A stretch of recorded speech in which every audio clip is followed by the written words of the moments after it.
Here we go.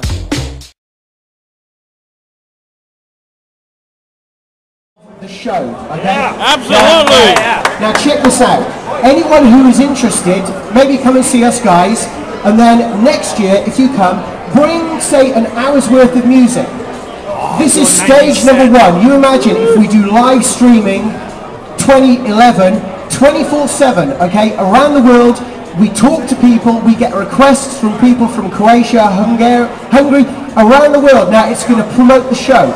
That's next year, okay? Now you imagine if that works, the year after, we could be doing this in every single hotel in Las Vegas, because what happens in Las Vegas? Everything, yeah? Okay? So you imagine, you know, Mobile Beat Show, all right, here next year, live streaming on Blog TV, and maybe all of the other blog sharing sites. Okay, tell your friends, and then the year after, theoretically, if things go well, it could be in every single hotel. And I mean, that in itself will promote the Mobile Beat Show. And believe me, there will be people begging to come. But it's the first come, first served. So if anyone's interested now, then come and just give us your names, give us your cards, that kind of thing, okay? And then, you know, like I said, the year after it could go bigger and better, till eventually it could theoretically be in every single hotel in Las Vegas. And of course, every DJ wants to work in Las Vegas, so it's something to put on your itinerary as well, you know, on your CV. I've played in Las Vegas. Not only that, but you can also say, I've played in Las Vegas, live on the web, and everyone around the world's seen you. So potentially it could be huge. But the main thing is that it's promoting the show. And can I have I don't know if he's here, can we have a round of applause for Ryan B, wherever he is? Ryan! Nice one. But right, yeah, because we were, you know, the thing is that it's good to have 500-600 DJs, but wouldn't it be great if we have 5,000 or 6,000 DJs? And there's no reason why it can't happen. So again, with your help, something like this, we could do well, all right? So I'm going to go back to the morning. It is Tuesday, Mobile Beat Las Vegas 2010. We are here at the Grand Hall waiting for the opening keynote speech, and I'm here with my buddy, DJ Steph from Uptown Express. What's up, what's up? And unfortunately, with a little technical difficulties, I'm not going to be using my camera to record this, but luckily for Steph, he is, and there's the stage, and we're going to record it, and it'll be uploaded, and you'll find it somewhere on YouTube, all right? Talk to you in a bit.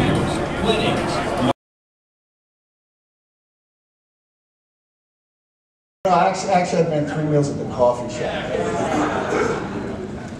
Seriously, folks, you should have a slip for them to fill out, and also a little tickler, maybe a number 1, 2, or 3 that simply says whether they were mildly interested, whether they were very interested, or whether they're just trying to win the gift certificate from Tower Records. 20 appointments. You should know in your head that if you have 20 people that come to your office, that you close 50% of them, 70% of them, 80%. How many people know in this room, don't lie to me now, raise their hand if you actually know the answer to the question, what percent of people that come into your office for appointments buy my service? Okay? Everybody should know the answer to that question, and that requires keeping score. You should not only keep score about where you get leads, but you know how many of those become appointments and how many of them close. And when I say where you get leads, these days we tend to get leads in multiple places. We get them from the internet, we get them from referral, we get them from print ads, we get them from bridal shows. So if you're just asking a question on your website in an inquiry form, how'd you hear about me? That's not good enough. Because what people are going to do is they're going to put in the last place they heard about you. You want to give them the opportunity to check a bunch of boxes that say this magazine, that magazine, this bridal show, the other bridal show, and then they can fill in the blank if you were referred by somebody who was at what company.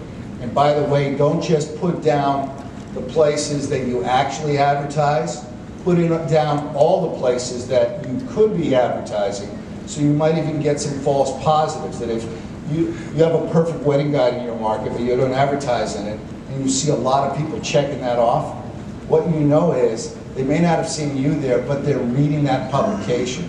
The other thing it does is if you put everything down, your competitor can't steal from you. They can't steal ideas, because they're not going to check everything that you're advertising, and it really tells them nothing.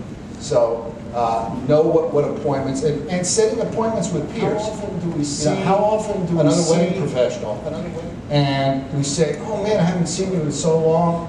You know, the worst thing you can say is, how come you're not referring me more? You know, at that point, you know, they shoot you with an invisible dart gun for being annoying. What you really want to do is say, haven't seen you in a while, you know, would it be good to get together for coffee soon? Sure, give me a call. That's what you want. You want to reconnect with people that you have connected with in the past and aren't connected with now. And there's nothing like renewing those relationships. So fill in another goal. I'm sure there are other goals out there, but I can't emphasize enough having goals, communicating them with your staff, and then seeing how you did. And then seeing if, you know, if you're closing 50% of the people that come to your office, do you do better if you met them at a bridal show? Do you close 75%? I don't know. You know, you'll tell me next year how it went. Pre-show marketing is everybody's business. Bridal show promoters would like to slap every one of you in this room for not spreading the word among your existing customers. What everybody, not just DJs, every floor,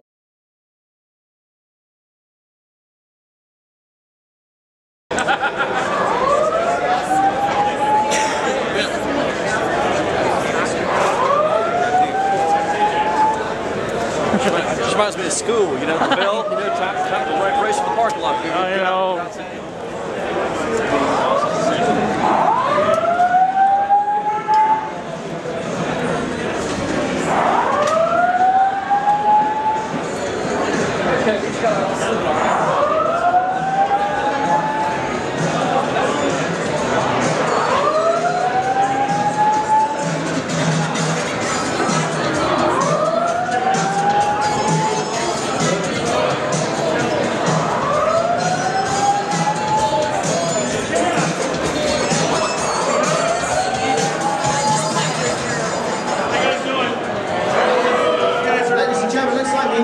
Fire alarm going off, so I think we all might have to leave the building before we all get burnt to shreds. Your set was just too hot, Jay. Yeah, we're all going to burn and die, and all of our bodies going to be melting, and we're going to end up being like little bits of sugar on the floor.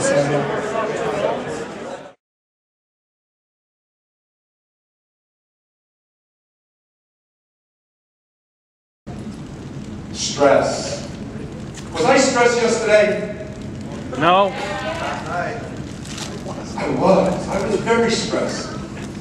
But what was good about the stress, it was all good stress. I was excited about this game. I was excited about seeing all my peers. I was excited about the event we were going to do. I was excited about taking this event and letting the younger generation of DJs understand what the 70s music was, what the funk was, what the clothes looked like, what they were doing. So hopefully that will live on when us pioneers are long gone, that some of the young DJs in the room 20 will remember that era. To go back a little further might be a little tough today. So the stress was very good for me yesterday. It was excellent. There's no problem with it. I didn't snap at anyone. So there's good stress and bad stress. And I think that's what we have to balance in our life. Everyone agrees there? Yeah. Any questions so far? An interesting thing I'd like to let everyone know. I was reading something here. I'm very interested in seminars. Although I may not attend them because I'm working on Soul Train or preparing the socks are ready or whatever it may be, is that there was somebody doing something about what's old is new. I have noticed in the last 4 months a big comeback of games. We've been getting a lot of requests all of a sudden for games. We don't do games at mitzvahs. I've had 4 or 5 mitzvah clients just recently ask if we can add some games in the mix. So things come back.